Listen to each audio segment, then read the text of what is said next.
we're just really pleased that we have Judge Leisure here today to talk to us about arbitration of family law matters. Um, we all know that trials are being postponed and postponed, and I think she's going to have some good insight for this. She's really been working the mediation circuit via Zoom and doing a great job. So I'm just going to turn it over to her, and we'll let you take it from there. Thank you. Okay, thank you. For some reason, I've got all the tiles of everybody on my screen, Amber, rather than the screen with the share. Yeah. Did it? Oh my goodness. I'm so sorry. That's okay. This computer is being so touchy here. Maybe I can change it. Well, no. Oh, let me see. Of course, right when we get started here, the view. It's nice seeing everybody. Yeah. Oh, here we go. Okay. Yeah, I was gonna say, if you can't get it, I can just, talk without it. It's not a problem.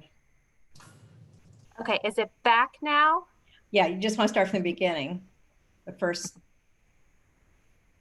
Yeah. Is that okay? Is that good? Okay. I think we're good. Sorry about that. I mean, what would a program be without some technology issue, right? I mean, it just wouldn't be normal. But anyway, I'm really pleased to be here, and I'm glad that I saw the tiles because it was really great to see everybody. And I know it's been difficult not being able to see people in person, but certainly Zoom has enabled us to at least have some face contact, which is good. But I'm very happy to talk about this topic because I know, although it might be somewhat new to the family law bar, arbitration has been around for years and years and years, and actually was a form of alternative dispute resolution long before mediations became a popular way to resolve disputes. In my life before the bench, I did all construction litigation and business litigation. And it was, I can count on one hand probably the number of construction cases that were in court because their agreement always provided that any dispute would be arbitrated. So my practice predominantly in the construction area was always in an arbitration as opposed to a court context. And so a lot of so you can get into arbitration a number of different ways. The one I just gave as an example, for years and years and years, the construction industry and the form contracts that they use always contain an arbitration provision. So when the parties have a contractual obligation to arbitrate, they must arbitrate. And a lot of times somebody might file an action in court and then somebody else will file to dismiss it because there was an arbitration provision. So that's one way that people get to arbitration. And this does have relevance to the family law practice as well. Because another way you can get to arbitration is through an agreement to arbitrate. And it used to be, when I was in practice, that a lot of the businesses I represented were very interested in arbitrating as opposed to going to court for a variety of reasons. One, it was usually deemed to be a faster process than litigation. Discovery is more limited, timeframes are more tightly constrained, so people could get their disputes resolved more quickly than if they were in court, with the exception perhaps of the rocket docket in Virginia federal court. Whenever we had a case there, it went very, very quickly, and that's sort of what they're known for. The other reason why people would agree to arbitrate is that it was generally thought to be cheaper than litigation. That is somewhat debatable these days, particularly in the business world, as to whether or not it really is cheaper. But there was a point in time where it was felt that it was much cheaper than engaging in very, very expensive and prolonged discovery. Another reason why people like to arbitrate is that it's less formal than being in court. And usually when you arbitrate, you select who the arbitrator is going to be. So particularly in the business and construction context, that was important to, and I think it would be also important in the family law area, is that you can select somebody who has subject matter expertise. I think we've all been in situations where we've had a case in court and we're before a judge who did not have at least practical experience in a given field. And it was a little bit more difficult to litigate the case or feel that the concepts were being understood in a way that you as the experts in that field would understand them. So there is a long history of arbitration. The one thing also to keep in mind that the labels are different in arbitration.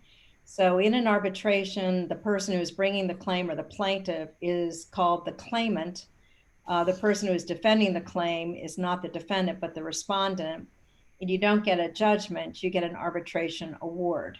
So the lingo is just a little bit different. But I wanted to give you a little bit of background on arbitration before we talked about why it could work well in the family law context and why people are looking to arbitrate more now than ever in the family law area. So if we could go to the next slide, Amber. So as you know, and you know better than anybody, the courts are incredibly backlogged due to the initial closures and then reduced operations that have been made necessary by the COVID-19 pandemic. The courts have returned to phase two. And as I recall in phase two, the cases that can be heard in the family law context can be uncontested divorces, but obviously to be uncontested, the issues have to be resolved. So if you have a case where the issues are not resolved, then obviously it's going to take you longer and longer to get to court. I sit in Anne Arundel County doing pretrial conferences there. And the most recent time I was there a couple of weeks ago, people were getting trial dates in September and next fall. So I mean, things are backlogged, and I think with the court returning to phase two, it's going to continue to be that way for some period of time. When you're in court as well, discovery can also prolong a case and prevent it from getting to trial as quickly as you would like.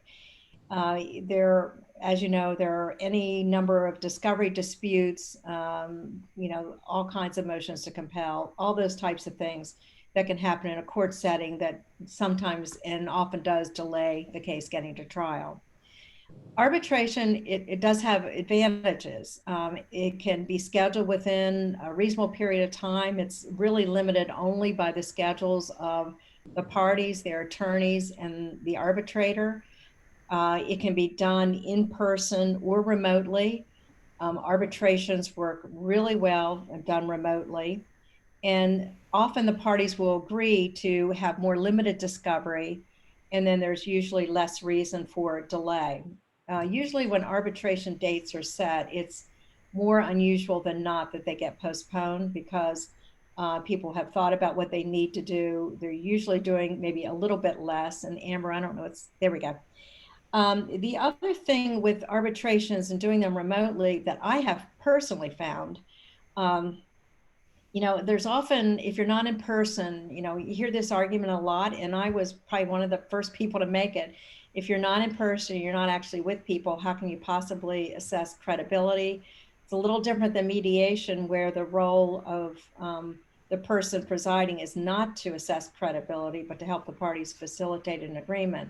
But when you're serving as an arbitrator, you're making a decision, so credibility becomes very, very important. Well, when you do this remotely, first of all, people are probably testifying without a mask on. You're in court, people have masks on. They're required to have masks on. It's a little hard to see facial features and, just see how people are reacting to different questions. And also the thing about Zoom, which is the platform that I use, is that it's the one time where you get to see people face on. When I was in court or when I am in court, you have a witness on a witness stand, you're usually looking at the side of the person for most of the testimony. Whereas in a remote platform, you're seeing them, face on. So, assessing credibility is not the concern that I initially thought it might be. And in fact, just the opposite. Okay, we can go to the next slide. So there are a lot of family law matters that can be arbitrated. Alimony issues can be arbitrated, including modification or termination. Any type of marital property issue, whether it involves real property, personal property, business interests, dissipation, any other financial issue you can possibly think of that arises in a family law case can be arbitrated.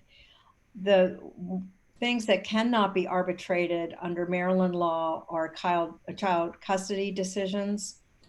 Those can only be determined by either a court order or agreement of the parties. They cannot be arbitrated. Although there are some discrete issues that you might be able to arbitrate, but not the actual custody or access schedule. That has to be done either by the parties or the court. And the divorce itself obviously has to go into a courtroom or a court process in order for that to be granted. But any other conceivable financial issues can be resolved in arbitration.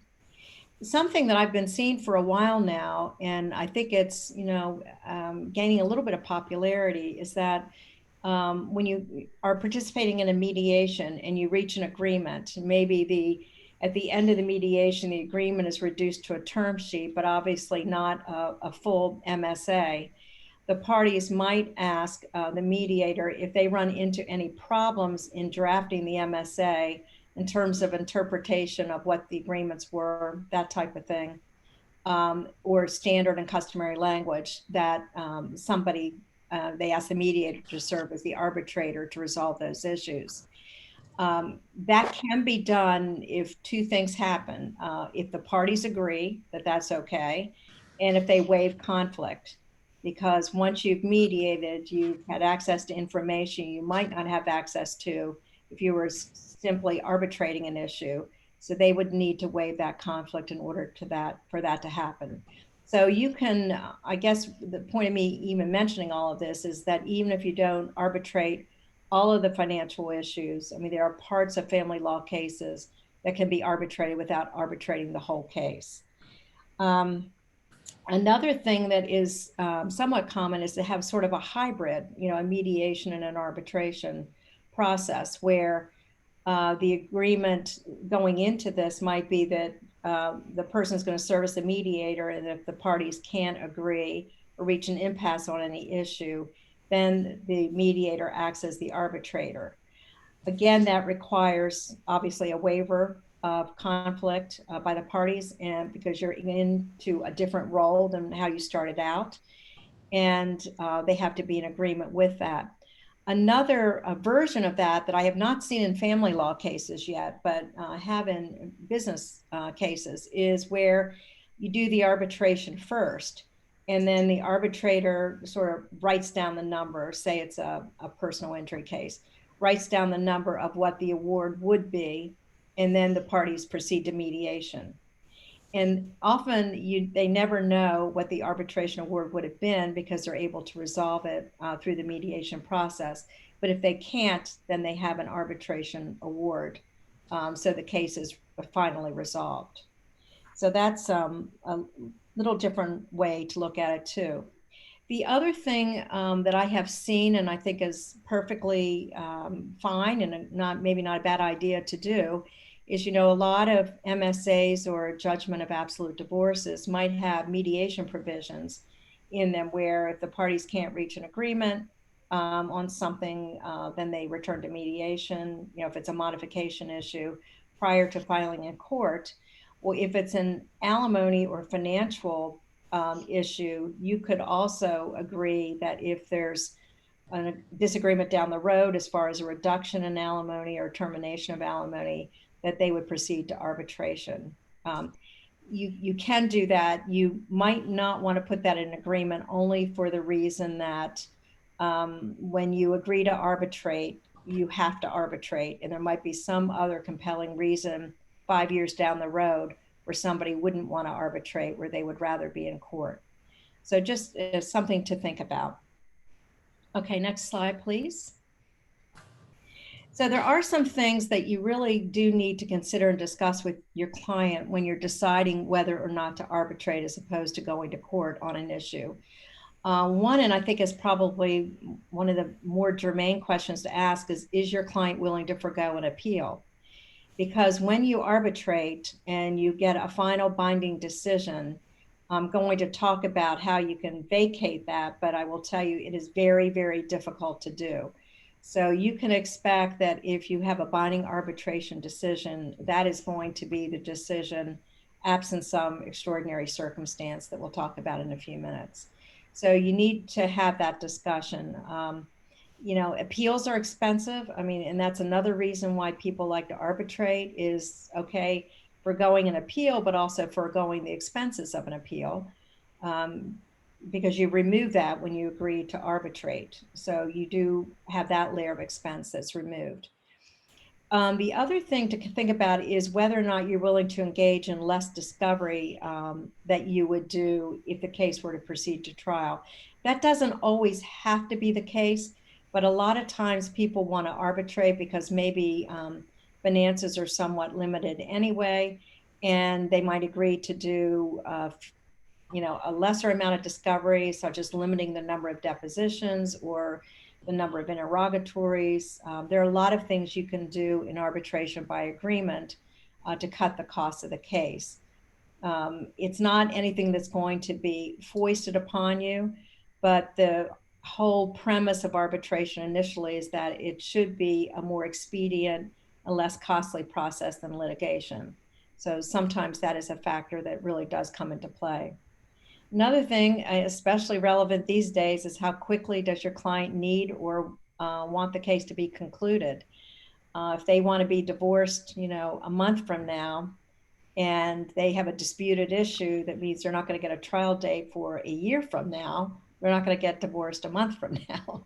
So, I mean, obviously the timing is something to consider. And if it is important and you need a more expedient process, arbitration would probably get you there more quickly than a contested case in court, at least during this time. And then you need to give a great deal of thought as to who you retain as the arbitrator. The parties need to agree on the person. It's not like when you go to court, you're going to get the luck of the draw. Whoever's going to hear your case, unless it's specially assigned, you're not going to know probably until the day before, even then, who is going to be deciding the case. With an arbitrator, you get to pick who decides the case, but both parties obviously need to agree on that. And you need to make sure that the arbitrator doesn't have any conflicts of interest. It becomes really, really, I mean, it's important in mediation that there be no conflicts, but particularly in arbitration, where you're actually deciding the case, you need to be sure there aren't any conflicts of interest. I can tell you in the business, I'm on the panel of the AAA, American Arbitration Association, which does civil and construction employment cases. And I can tell you the awards that are issued in those cases very rarely get vacated, but a common reason for them to be vacated is that the arbitrator had a conflict of interest that wasn't disclosed. So you want to be sure that you get those disclosures up front. Another reason to do that is, quite frankly, is to make sure that you don't get to the day, of the arbitration, you're calling a witness and the arbitrator says, oh my goodness, hello, Sally, your garden looks really great this year, because they're next door neighbors or something. So you want to be sure not only that the arbitrator doesn't have any conflict of interest with the parties, but also any witnesses that you intend to call. So you want to do that sooner rather than later, because otherwise your arbitration will be postponed and you'll have to be starting all over, which obviously builds in delay. The other thing to think about is, your clients don't pay for a judge to hear the case. They will pay if an arbitrator is used. So you'll want to have some understanding as to how those fees are going to be paid, whether they're going to be shared equally or split in some other fashion. I mean, you can come up with whatever agreement you want to come up with on that. There's no standard for that. One thing you should expect, though, if your case is going to be a fairly prolonged case, covering several days or a week, the arbitrator might ask counsel to be sure to escrow enough money to be sure that the arbitration fees can be paid afterwards. Or sometimes what is a common practice is for an arbitrator to finish an award, tell the parties it's ready, but then wait to receive payment before it's disseminated to the parties. So you want to be sure that obviously the finances are there to cover the costs so that you get the award that you're, spent so much time preparing for. Okay, next page. Next slide, if we could. Okay, so I know a lot of you are extraordinarily familiar with mediation, and there are differences between the two. fairly substantial differences between the two. With mediation, the mediator is there to try to facilitate a settlement and to assist the parties in reaching a resolution, whereas an arbitrator is going to be making a decision that's going to be binding on the parties. So it's not at all facilitative. It's your case is presented just like it would be in court, and then the arbitrator will make a decision. In mediation, you can certainly have ex parte communications. The mediator will probably ask that you submit confidential pre-mediation statements, which of course is in the nature of an ex parte communication. Meets separately with the parties, doesn't disclose conversations without permission. So there are all of those ex parte communications that make mediation so effective. With arbitration, ex parte communication is not permitted. It's like you're in court. You can't have ex parte communication with the judge about a case that's pending before that judge. So it's the same type of thing. It's not permitted. Sometimes, and I'm not sure why this happens, not in family law cases, but I've had a couple of personal injury cases where the attorneys, one or the other has submitted a confidential pre-arbitration statement. But I've never looked at those and just, advised them that it's an ex parte communication. I can't look at it. So it is different from that standpoint. You're not supposed to look at or have access to information before everybody else does. In mediation, although evidence is presented, I guess, in the way that arguments are made and documents are referred to, it's not formally presented. The mediator is not there to make any decision. It assists the mediator in understanding the case and the issues, but obviously is not relevant from the standpoint of making a decision. In arbitration, evidence is presented just like it would be in court. So any document that's submitted and admitted into evidence will be considered by the arbitrator. And confidentiality is something that's common to both. Mediation, as you know, is confidential. There can't be any testimony about discussions that occurred during mediation in a trial if the case doesn't resolve. And arbitration is also confidential unless the parties choose to file the award with the court, or if somebody has to compel the court to either enforce an award or to vacate it. That's the only time any of that information would become public. So why that's really attractive to a lot of people is that if you have clients who are well-known figures, sports figures, celebrity type clients, or people with financial resources that don't really want the rest of the world to know their business, the arbitration proceeding is confidential. Nobody else is permitted to be in the arbitration hearing room, whether it's remote or in person, only the people participating in the arbitration. So it's not like being in a courtroom where everybody in the world can come in and hear what's going on. Arbitration is confidential. So that has a lot of appeal for a lot of people who would like to keep, certain information out of a court file or a court record. Okay, next slide. So what, if you decide to arbitrate, what should you expect? Much like a mediation, you and your clients will be asked to sign an arbitration agreement. And the reason you're asked to sign an arbitration agreement, there are a couple reasons. One, it sort of sets forth some protocol issues, and we'll talk about those in a few minutes. But secondarily, any agreement to arbitrate must be in writing. If you're in a situation where you have to go into court to try to enforce somebody's obligation to arbitrate, if it's not in writing, you're going to have a really tough time doing it, because without a written agreement, there really is no agreement. So that's why it's really important to sign an arbitration agreement. I would suggest strenuously that you really spend a lot of time thinking about it and identifying the issues that you want to be arbitrated. I'm going to talk a little bit about that later and why that's important, but I think in the arbitration agreement itself or some other document that the arbitrator has provided, I think it's better in the agreement or at least part of the agreement, so that if a court ever has to look at this, they know what you agreed to arbitrate. But it's really important to specify the issues. In an arbitration, much like in court, a scheduling order is often issued. And the reason for that is to make sure the trains keep running, that everybody is doing what they're supposed to be doing so that the case can be arbitrated on the date that you selected. And things can, I mean, it's going to be a little less formal, well, not less formal, a little less detailed maybe than a court scheduling order. You might just need things like a discovery cutoff date, if you're going to do interrogatories, when they're going to be submitted, when responses are due, if you're going to do depositions. Sometimes people want to limit the number of depositions so that it doesn't become too costly. Identification of expert witnesses is often in an arbitration scheduling order.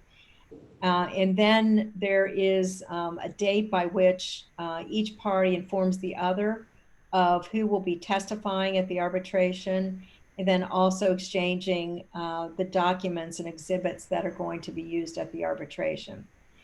I encourage people as much as possible, if you can jointly agree to exhibits, to do that. Often, you know, if you're dealing with a fairly discrete issue, or you're talking about a particular agreement, a lot of the documents one party would use, the other would want to use anyway. So sometimes if you can just identify common exhibits, that's helpful.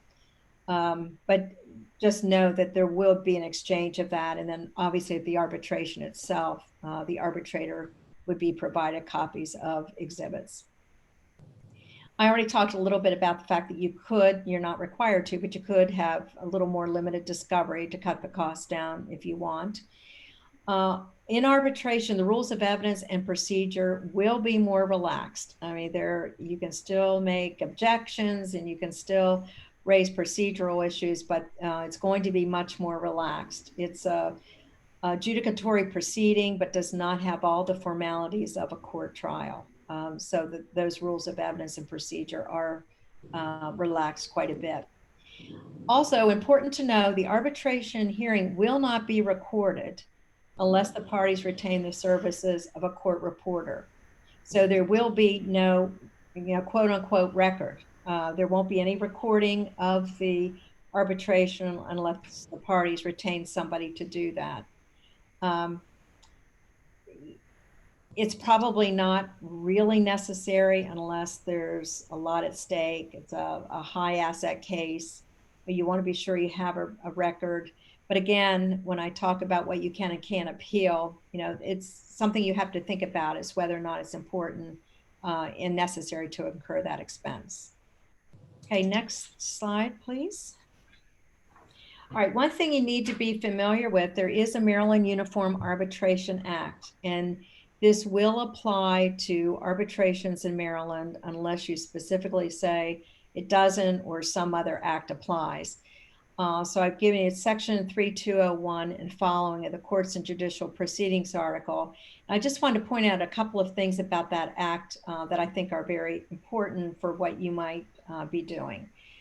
One is any agreement providing for arbitration confers jurisdiction on the court to enforce the agreement and to enter judgment on an arbitration award. So if there's an agreement to arbitrate and somebody is refusing to arbitrate, you can go into court, request that that be enforced.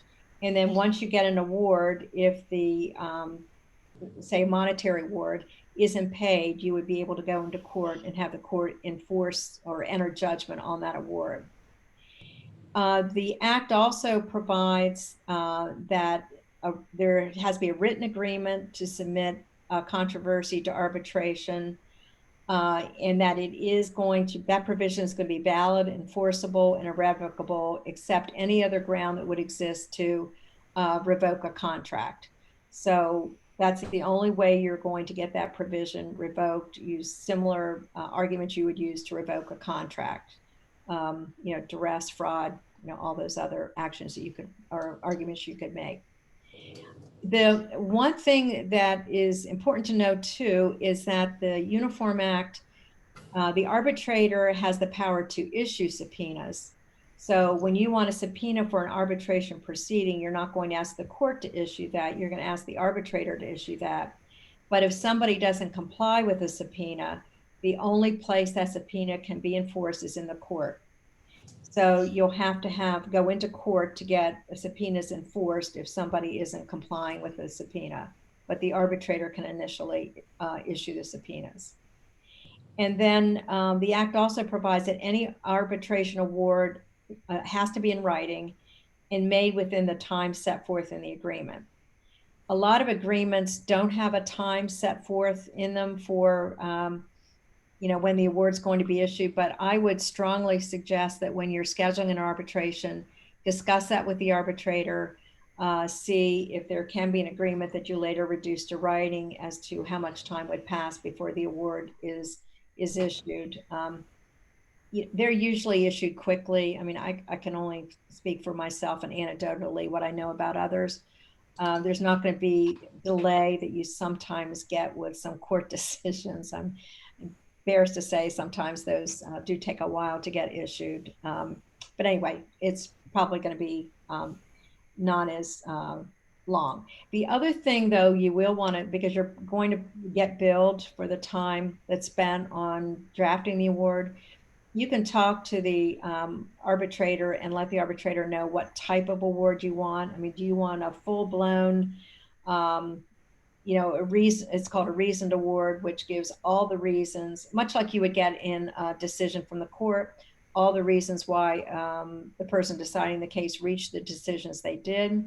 You could also have the kind of award which is just findings of fact and conclusions of law, a little less detailed than a reasoned award. And you probably wouldn't want any less than that. Sometimes in personal injury cases, all they want is just give me the dollar number without any explanation. But in a family law case, I think probably you're going to want a little bit more than that. And probably the arbitrator is going to want to do a little bit more than that just because of the nature of family law cases. Okay, next slide. So what do you do if somebody refuses to arbitrate? They agreed to do it, they signed a written agreement to arbitrate, but now they refuse to arbitrate. Okay, the very fact that somebody is refusing to arbitrate when there's a written agreement to arbitrate will at least get the party who wants to compel the arbitration in the courthouse door. This is where it's very important to specify the issues to be arbitrated, because if they're specified, obviously, if somebody wants to arbitrate something that hasn't been specified, there's no agreement to arbitrate that issue, and the court's not going to enforce it. If it's just broadly written, then the argument has to be made as to why it should or should not be enforced. But at least it'll get you in the courthouse door. But that's the first thing it does. Then the judge has to determine whether or not an agreement to arbitrate exists. Because if there's no agreement, it's not in writing, the judge doesn't think an agreement to arbitrate exists, it's not going to be compelled. If the court finds that there is an agreement, it shall order arbitration. There's no discretion at all. It's mandatory. So if it's found that there's an agreement to arbitrate, the court must compel the arbitration. Okay, next slide. What do you do if your client is unhappy with the award? That would never happen, would it? So this is where, the whole issue of the limited appeal comes up. The times that a court is required, again, it's mandatory, not discretionary, shall vacate an award, and this is all part of the Uniform Act, is if the award was procured by corruption, fraud, or other undue means. Might be difficult to show. If there was evident partiality on the part of the arbitrator, or if there was any corruption, or the arbitrator did something from a misconduct standpoint, a point that prejudiced the rights of any party during the proceeding. This one has some legs. If the arbitrator exceeded his or her powers. And the reason that has legs, that gets into, okay, what did the parties actually agree to arbitrate? And if the arbitrator decided an issue that the parties had not agreed in writing to arbitrate, the arbitrator has exceeded his or her powers, and that award can be vacated. So, the standard language, we all use in pleadings, asking the court for such other and further relief as justice requires. That can't happen in arbitration. You can't go beyond what the parties have agreed to arbitrate. If you do so as an arbitrator, you've exceeded your powers. This one is sort of different from the case time standards life we know. And that is that an award can be vacated if the arbitrator refuses to postpone a hearing when sufficient cause was shown for the postponement, or if the arbitrator refused to hear any evidence that was material to the controversy, or otherwise conducted the proceeding in such a way that a party was prejudiced substantially. So I think an arbitrator is going to work really hard with a scheduling order to try to keep things on track. But if there's good cause shown for a postponement, then the arbitrator really needs to postpone that hearing so that it doesn't look like there was an arbitrary action or any action that was prejudicial. And refusing to hear evidence that's material to the controversy, that doesn't mean duplicative evidence or 16 witnesses saying the same thing. It means that there's a witness that is going to testify on a matter that the arbitrator did not permit, and that testimony and that information would have been relevant and material to the controversy. And then it can also be vacated if there was no arbitration agreement. So it's a jurisdictional issue, really, like appeals. If there's no arbitration agreement, it doesn't matter if you had it. If somebody claims there wasn't an agreement, they didn't agree to arbitrate. That one's a little bit harder because usually you can make a waiver argument if somebody has participated in the proceedings. Is that enough to, show that they had agreed to the arbitration process?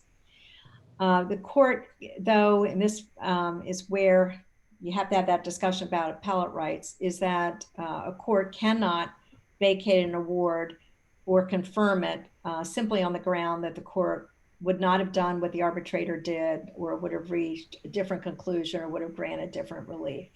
That's not a basis for setting it aside. So that's about it in a nutshell. I also wanted to just share, Amber, do you have the agreement?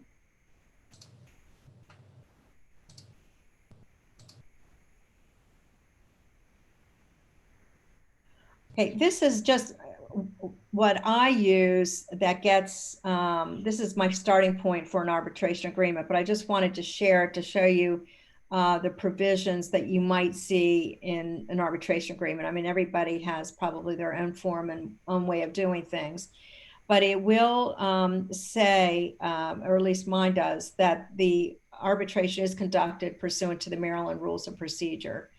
When you get into different types of cases, not family law cases, it can be an issue as to whether or not Maryland rules apply, federal rules apply, some other states' rules apply. So if you have a case where maybe there's an agreement, a financial agreement that you're trying to have arbitrated because there's a dispute, if the agreement says that some other state's laws apply, you need to make that known to the arbitrator so that the correct law is applied to the agreement.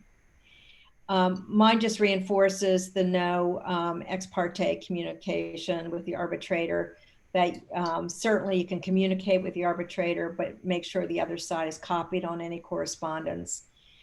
And I also suggest that to the extent people are able to do so, try to mutually agree upon documents that are going to be submitted either in advance of the arbitration or at the hearing itself. And I make a point of mentioning that the circuit court case still exists, and because usually what happens is there's a circuit court case filed, the parties might agree to arbitrate, they ask the court to stay the proceedings pending the arbitration. So that case still applies. So if you have to have a subpoena enforced, you can do that. But I specifically provide that if there are discovery issues, they should first be addressed with the arbitrator before you proceed in court, because you can more than likely get them resolved through the arbitrator, and then you don't have to go to the trouble of going into court for that.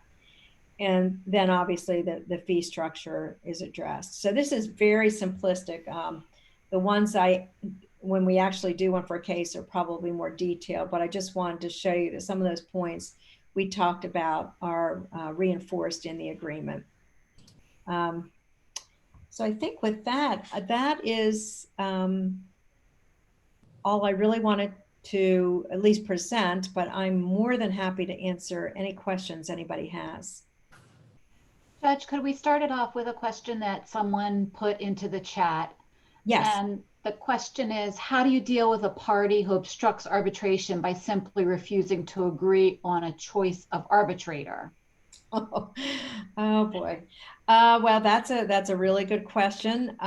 Some agreements provide, now this is not the family law context, this would be in a lot of the business and commercial cases, they say they have the arbitrator selection process in the agreement. And then if the parties can't agree, they have a way of getting the parties to agree. What you might want to do is when you have disputes about other things, such as a real estate appraiser to appraise property, maybe each party selects one and those two pick a third, or I mean, you could do something like that. Or you could have, you could each submit a list of 3 names or 4 names, 5 names, whatever. See if there's a common name on both lists.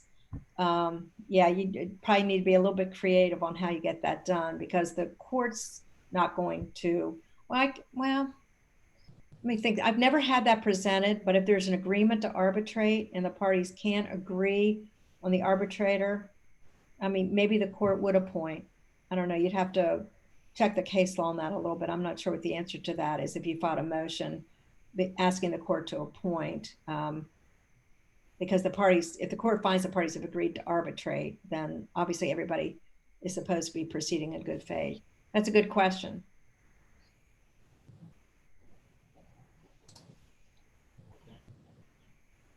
Any other questions? Yes, Judge Leisure, I kind of have 2 questions. One is whether the arbitration agreement has to specify that the arbitrator may issue an award that goes beyond what a court could otherwise do. And another one would be, when you say that the rules of evidence are relaxed, how do you discern, does the agreement have to specify to what extent it is actually relaxed?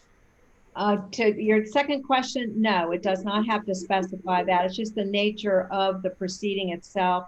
I didn't give you all of the provisions, or actually any of the provisions of the Uniform Act, but if you look at that, you'll see references to that. But no, the agreement doesn't have to say that. And as far as issues that go beyond what the court's jurisdiction is, if the parties want to arbitrate, I'm just going to pick one that we know the court can't do. Who's responsible for paying college expenses or anything along those lines? I'm not sure, because that involves an adult child, whether or not that's something that could be later set aside. But I think like use and possession periods, anything that's beyond a statutory, or did you have something? Well, to make a simple example, let's say the arbitrator chooses to throw in what is clearly non-marital property into an equitable distribution mix. Okay. If the parties agreed that the arbitrator was to resolve, monetary award or distribution issue, and if the arbitrator includes something which is clearly not subject to division, I think that could be an issue. But I think if the parties, the arbitrator, what makes it difficult and different than somebody judging the case, a judge can consider a lot of different things, but with an arbitrator, you can only consider what the parties have asked you to consider. So if the parties ask you to consider something and they've agreed that you can consider it, technically, I think you can consider it. If that makes any sense. Well, I mean, I guess it depends on what your mindset is when you go into the arbitration agreement. If you're assuming that the arbitrator is going to apply Maryland law, yeah, we all know it, and then all of a sudden comes up with a decision that says, that condominium, that vacation condominium that is in your name, I'm ordering its sale and divide the net proceeds equally. Yeah, I think that would be an issue that if you raise that with the court, that would be considered by the court because that's exceeding the arbitrator's powers.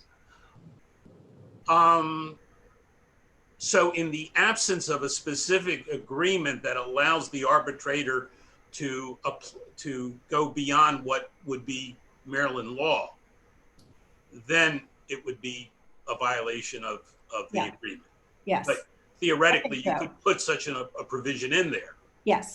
That gave the arbitrator more flexibility. Yes. Yes. But I think it would have to be clearly defined in such a way that it doesn't create problems later. Yeah, and it might be very dangerous. And the devil is always in the details, right? Yeah, right. It might be a very dangerous thing to put into it. Exactly. Exactly. Thank you. Sure. Anyone else questions? Don't be shy.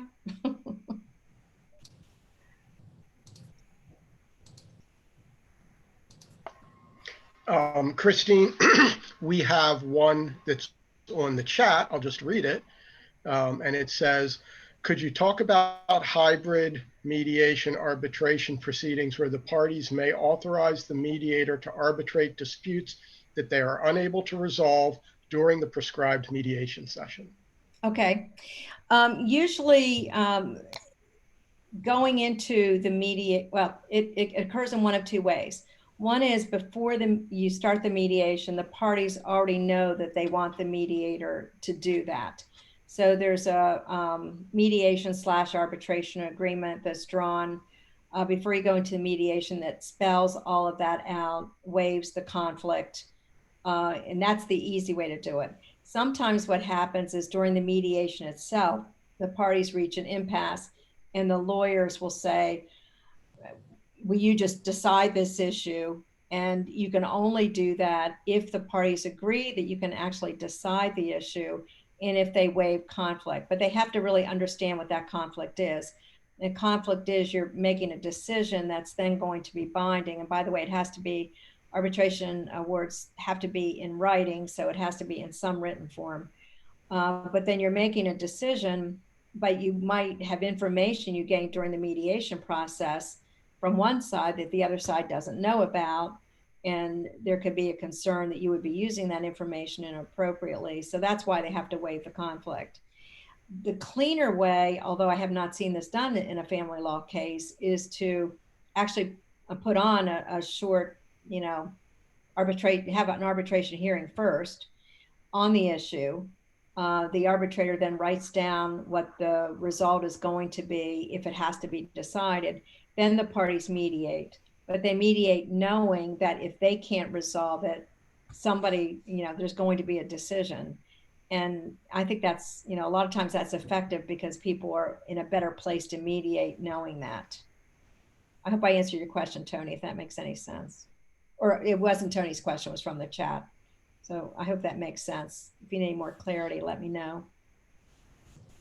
But the ones that I've done that have been sort of those hybrids, usually there is, the agreement is done in advance that says this is what we're going to be doing. And then that way it's definitely informed. People have thought about it.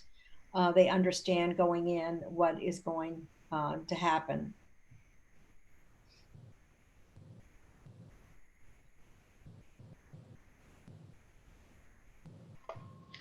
The one thing that I'll ask you for clarification is, while obviously the circuit court has to exercise their independent judgment and approval of any agreement that people reach regarding custody, but if the parties elected to submit a custody type of issue to a tribunal, be it a religious tribunal or some other tribunal that was important to them based on their belief system, couldn't they still do that, but that award of that arbitration panel would still be subject to review by a circuit court judge to a certain extent, like almost like reviewing exceptions to a magistrate, that you'd still have to, a judge would still have to put his or her stamp of approval on it?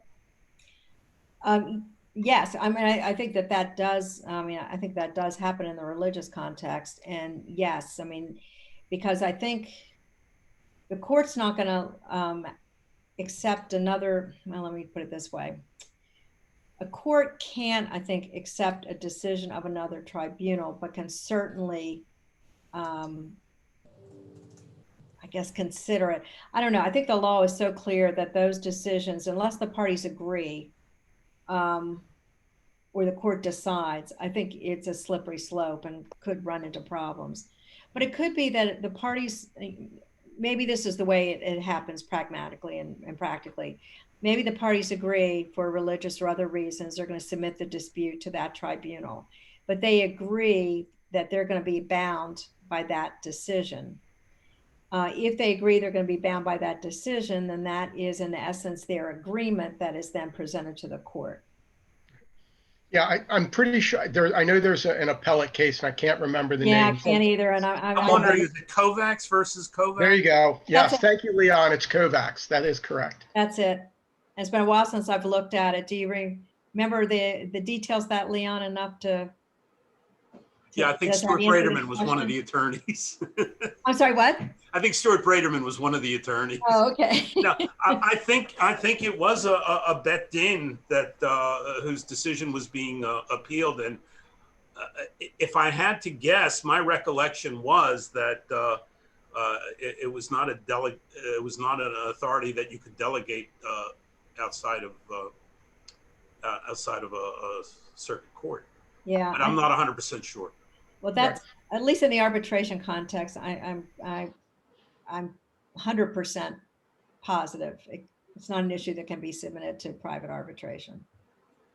I think the court can still approve it, but they have to reach an independent determination that it's in the best interest of the child. And how do you, if someone's challenging the bet din's decision, how do you get the court to reach an independent determination without having another custody trial? Yeah, because they wouldn't have had the benefit of hearing the testimony. Right. Yeah. I didn't say I had all the answers. I didn't even say I had any. Yeah, that's really interesting. You'll have to find that test case and let us know how it works out.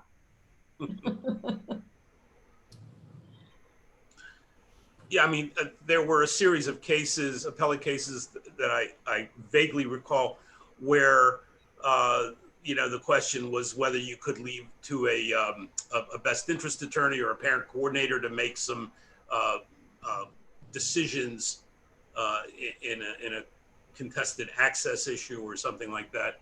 And the determination was based on how the agreement was written. And if it was ultimately left to the court, then it was okay. But if it was giving the entire right to decide to someone other than a court, a judicial proceeding, then it was not good. Yeah. Interesting stuff. Yeah.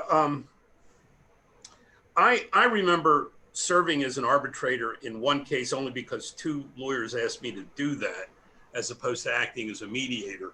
And I remember the agreement being fairly detailed about the type of evidence that the arbitrator could accept if it was something that a court might not be able to accept, and the type of decisions that the court could make, the arbitrator could make if it was not typically what a court would be permitted to do. Yeah. I think the key with all of this is that the parties have to agree. Yeah. And they have to put that agreement in writing. And then it's like any other contract. I mean, that's what they want you to resolve, and they've agreed to it. And, as long as nobody was coerced and you have any danger of having it, looked at later, I think you can do it.